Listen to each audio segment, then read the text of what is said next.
Assalamualaikum warahmatullahi wabarakatuh. Perkenalkan, nama saya Hamdan Habibi dengan NPM 18312175 dari Universitas Teknokrati Indonesia.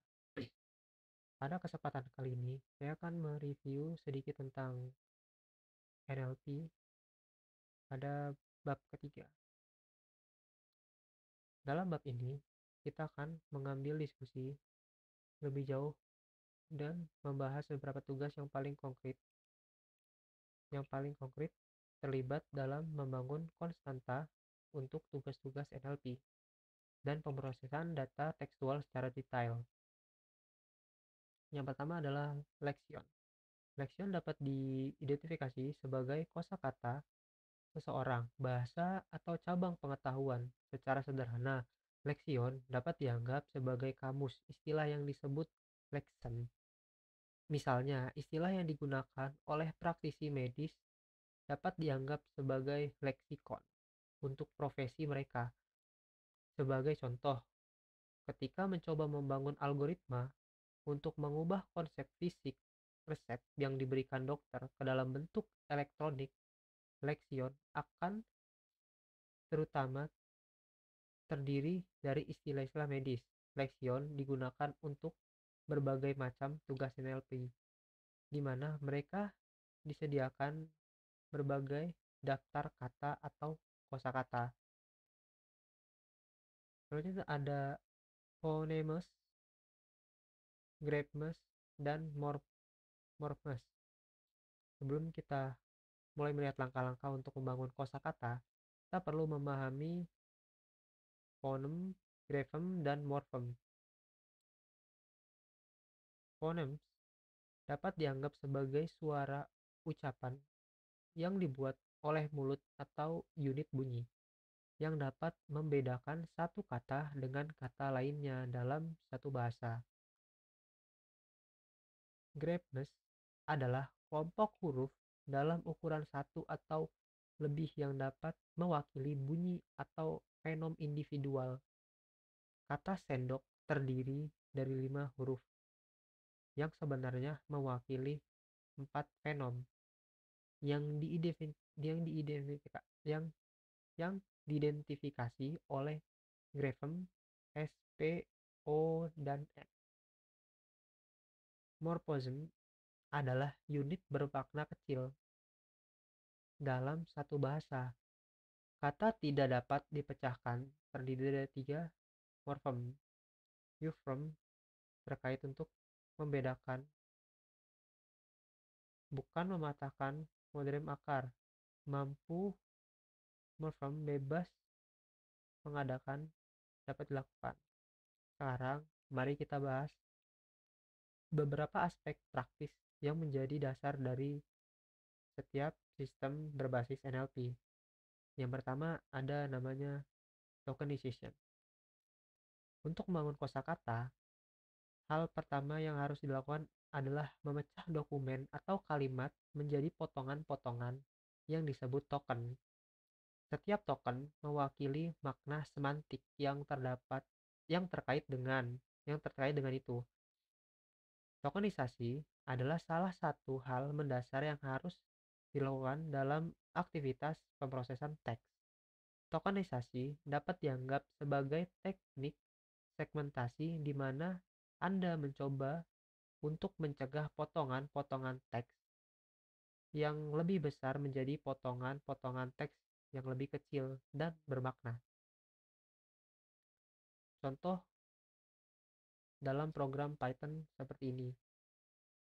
Sentence, kita men-sentence kalimat the capital of China is Beijing. Lalu kita melakukan split dari masing-masing kalimat yang menghasilkan the capital of China is Beijing. Masing-masing terpisah.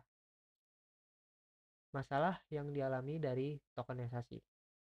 Pada contoh sebelumnya, haruskah Cina atau Cina? Metode memisahkan sering tidak tahu bagaimana menangani situasi yang mengandung post-hoc. Contohnya seperti di bawah ini. Kita memisahkan kalimat China's capital is Beijing. China's dan S di belakangnya tetap menyatu. Sedangkan contoh di bawahnya, Beijing is where we'll go. Di sini juga sama. Kalimat we will itu tetap menyatu, tidak terpisah. Lantas bagaimana merepresentasikan Hong Kong sebagai dua bentuk yang berbeda, namun sebenarnya mereka satu token? Dalam kalimat let's travel to Hong Kong from Beijing, kita menghasilkan let's travel to Hong Kong dipisah, setelahnya ada from Beijing. Di sini idealnya Hong Kong harus menjadi satu tanda, tetapi pikirkan kalimat lain, nama-nama raja seperti Kong. Dalam skenario seperti itu, Kong harusnya menjadi token sendiri. Dalam situasi itu, konteks dapat memainkan peran utama dalam memahami bagaimana memperlakukan representasi token yang serupa ketika tokennya bervariasi. Kita ambil contoh lagi seperti di bawah ini. A friend is pushing his Mr. his MS from Beijing. Kalimat ini akan dipisah satu-satu, tidak mementingkan maknanya. Maka menghasilkan a friend is pushing his MS from Beijing. Munculnya platform media sosial menghasilkan gelombang besar data pengguna yang merupakan tambang informasi yang kaya, dapat memahami individu dan komunitas. Namun hal ini juga melayani munculnya dunia emoticon, bentuk pendek, singkatan baru, sering disebut dengan bahasa milenial, dan sebagainya. Perhatikan contoh di bawah ini. Kita mempunyai variable sentence yang memiliki kalimat Beijing is cool, please, dengan tanda seru, emoticon, dan tagar. Di sini tetap memisahkan dengan per kalimat tanpa memikirkan makna. Lantas selanjutnya perbedaan dari sebuah tokeners, sebuah token. Berdasarkan pemahaman yang telah kita kembangkan sejauh ini, mari kita bahas berbagai jenis token yang sudah tersedia untuk digunakan dan melihat bagaimana hal ini dapat dimanfaatkan untuk tokenisasi teks yang tepat. Pertama ada namanya regular expression. Ekspresi regular atau regular expression adalah urutan karakter yang menentukan pola pencarian. Ekspresi ini merupakan salah satu yang paling awal dan masih menjadi salah satu alat yang paling efektif untuk mengidentifikasi pola dalam teks. Bayangkan mencari ID email dalam sebuah korpus teks. Seperti contoh di bawah ini, kita mempunyai kalimat a Rolex watch cost in the range of 3,000 between 8,000 in USA.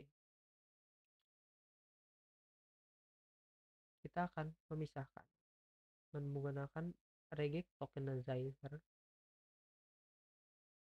seperti ini dengan kalimat expression yang mana menghasilkan seperti ini.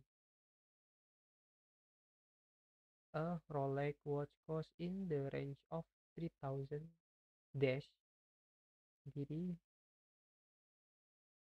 10,000 sendiri in US and titik di belakangnya ada titik. Selanjutnya ada three bank tokenizer. Three bank tokenizer juga menggunakan ekspresi reguler untuk memberi token pada teks menurut Penn Tree Bank. Di sini kata-kata Sebagian besar dibagi berdasarkan tanda baca. Mari kita lihat kalimat berikut ini dan konsentrasi dengan menggunakan tokenizer Tree Bank. Saya akan membeli jam tangan Rolex yang harganya tidak lebih dari 3.000. Kode adalah sebagai berikut. Kita kunci kalimat, I'm going to buy a Rolex watch that doesn't cost more than 3,000. Selanjutnya akan menghasilkan seperti ini. Yang berbeda adalah dari sebelumnya, ekspresi dolar dipisahkan dari nilai uang di sini. Sepertinya dapat dilihat dari output yang sesuai. Tokenizer ini terutama membantu dalam menganalisa setiap komponen dalam teks secara terpisah. Intinya seperti itu. Selanjutnya ada namanya tweet tokenizer. Seperti yang telah dibahas sebelumnya, kemunculan media sosial telah muncul bahasa informal di mana orang-orang saling menandai satu sama lain menggunakan pegangan media sosial mereka dan menggunakan banyak emoticon, tagar, dan teks yang disingkat untuk mengeksplorasi diri mereka. Kita membutuhkan tokenizer yang dapat mengurai teks tersebut dan membuat semuanya lebih mudah dimengerti. Tweet tokenizer melayani kasus penggunaan ini secara signifikan. Mari kita lihat kalimat atau tweet berikut ini. @amandia aman ke dia. I'm going to buy a Rolex, a Mini X watch, emoticon, #happiness, #Rolex, dan ini adalah emoticon. Tweet tersebut berisi pegangan media sosial dari Amandekia dan beberapa tagar dalam bentuk happiness, Rolex, serta emoticon ketawa dan hati. Lantas bagaimana kita menguraikan kalimat di atas menjadi sebuah token? Kita masukkan teks tadi di sini. Selanjutnya kita akan menggunakan memanggil tweet tokenizer. Setelahnya akan menghasilkan seperti ini.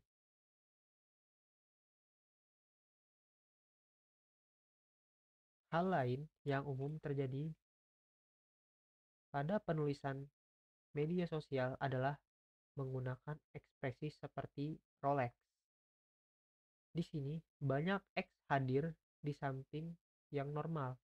Ini sangat tren yang umum dan harus diatasi untuk membuatnya sedikit mungkin dalam bentuk normal.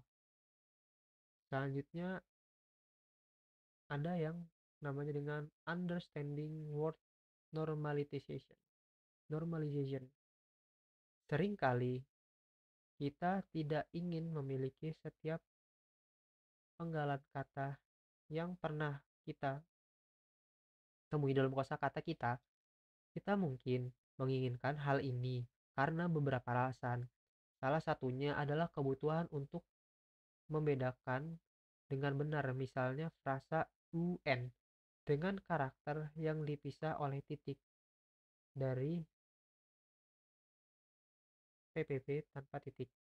Kita juga dapat membawa kata-kata ke bentuk dasarnya di kamus, misalnya M, R, dan is dapat diidentifikasi dengan bentuk dasarnya B. Di sisi lain, kita dapat menghilangkan infleksi dari kata-kata untuk membawanya ke bentuk yang sama. Kata-kata car, cars, dan cars semuanya dapat diidentifikasi sebagai car.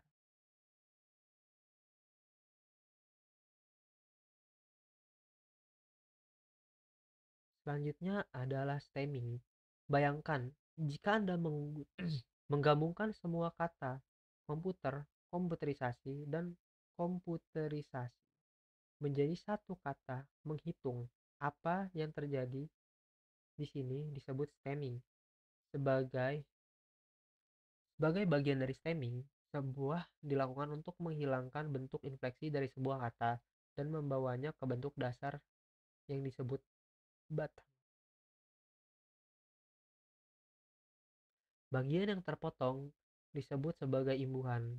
Dalam contoh sebelumnya, compute adalah bentuk dasar dari kata imbuhan are, revision, dan resize.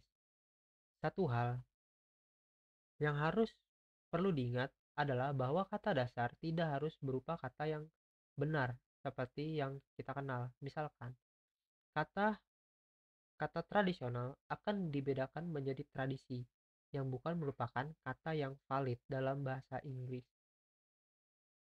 Dua algoritme atau metode yang paling umum digunakan untuk stemming adalah Potter dan Stemmer Snowball. Potter Stemmer mendukung bahasa Inggris, sedangkan Snowball Stemmer yang merupakan perbaikan dari Potter Stemmer mendukung berbagai bahasa yang dapat lihat dari potongan kode berikut dan keluarannya,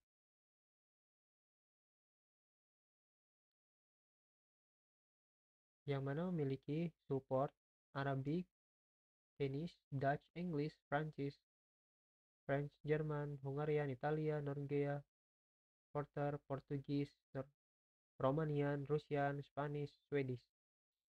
Timer Potter hanya bekerja dengan string, sedangkan Timer Snowball bekerja dengan baik string maupun Unicode.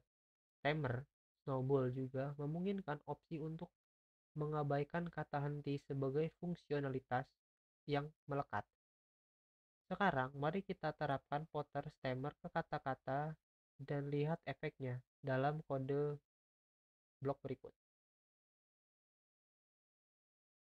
Kita mempunyai variabel plural dan memiliki kata di dalamnya.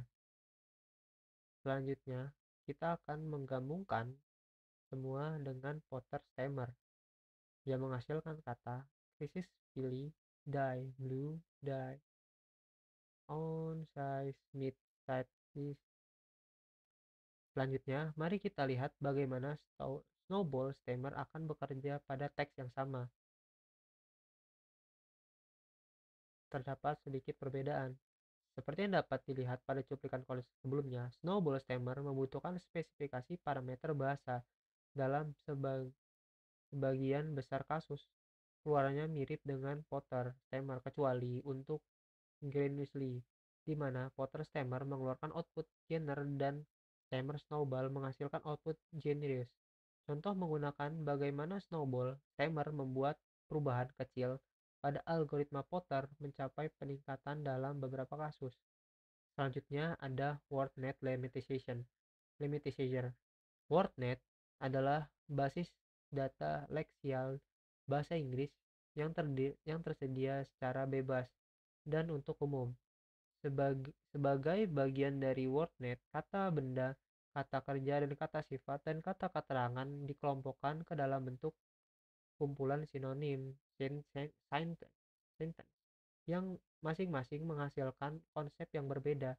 Sinonim-sinonim ini saling terkait menggunakan hubungan semantik leksial dan konseptual. Ini dapat dengan mudah diunduh dan perpustakaan NLTK menawarkan sebuah antarmuka yang memungkinkan Anda untuk menggunakan lemmatization. Perhatikan contoh kode di bawah ini yang menghasilkan sebuah output seperti ini.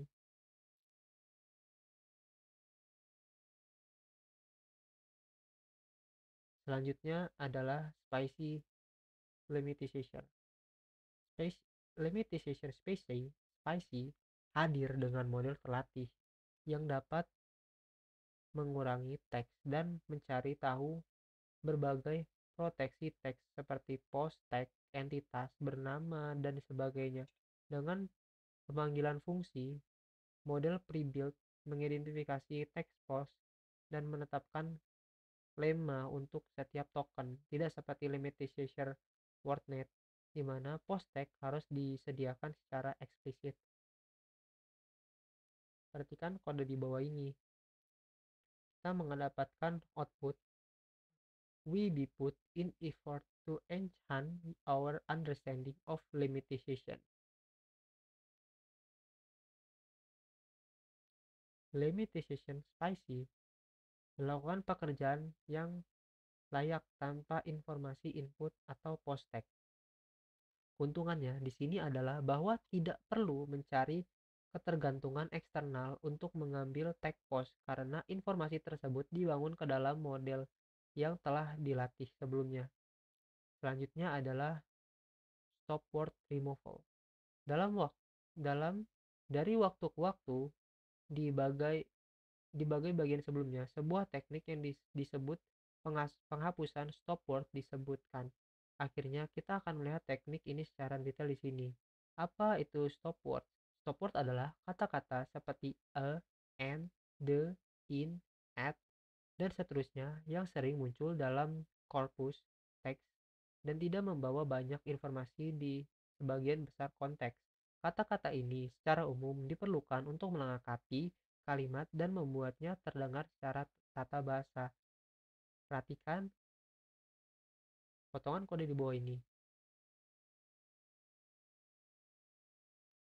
Selanjutnya, jika Anda memperhatikan dengan seksama, Anda dapat melihat bahwa kata-kata seperti who, when, why, who, which, di mana, dan siapa adalah bagian dari daftar stop word ini. Namun, di salah satu bagian sebelumnya disebutkan bahwa kata-kata ini sangat penting dalam kasus penggunaan seperti pertanyaan menjawab dan klasifikasi pertanyaan. Perhatikan di bawah ini.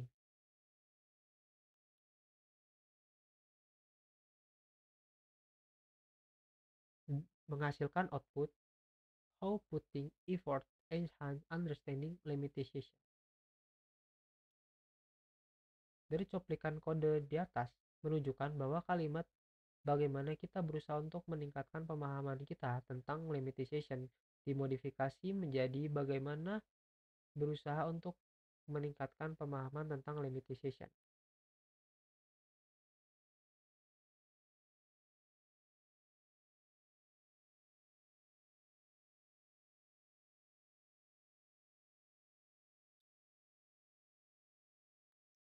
Sepertinya sampai sini dulu teman-teman pembahasan review NLP pada chapter bab 3 kali ini. Kurang lebihnya saya mohon maaf. Saya Hamdan Habibi undur pamit. Assalamualaikum warahmatullahi wabarakatuh.